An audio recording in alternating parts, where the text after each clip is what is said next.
not a film trying to be something for the sake of just being different.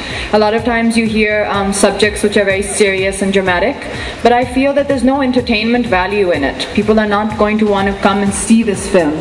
And I think Rajniti is one of those films you get few and far between that can actually mix both the worlds. Genuine cinema with Prakash ji's knowledge and the kind of credibility he brings to his films, as well as having a very high entertainment value, and I believe the potential to be a commercial success, God willing. The idea, it's the characters have been picked up from there, but basically अपनी एक कहानी बनाई गई है और जो politically related है, जो कैरेक्टर्स हैं वो डेफिनेटली वहाँ से उठाए गए हैं और मुझे ऐसे लगता है कि महाभारत और रामायण दो ऐसी एपिक्स हैं जिसमें कोई भी आप कहीं से कोई एक कैरेक्टर उठा लीजिए वो उसमें मिलेगा आपको. So it's very interesting.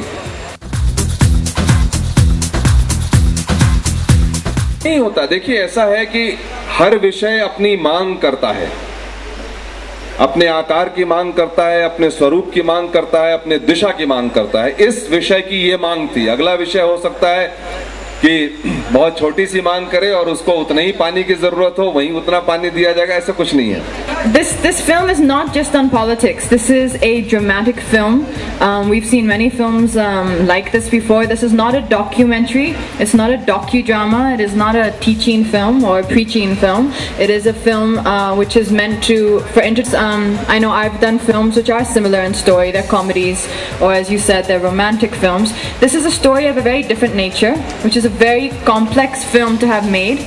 And for that, I think Mr. Prakash Jha deserves all, hopefully, if the film is appreciated, all the credit for that, because to write a film of this kind of with so many complexities is not an easy thing at all.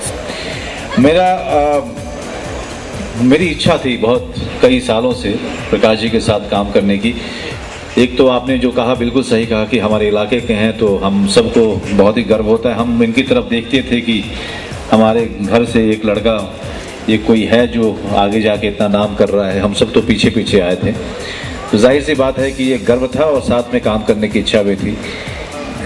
गंदी तो है, but गंदी इसलिए भी है क्योंकि अच्छे लोग उसमें जाने से कतरा रहे हैं.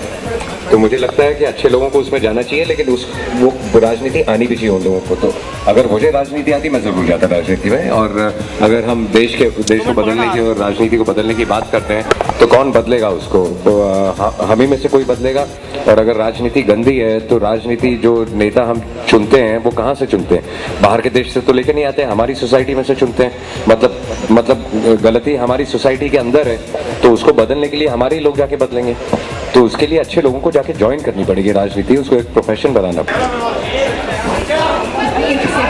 हम लोगों से बात करके हम फिर आएंगे, बहुत सारी बातचीत होगी.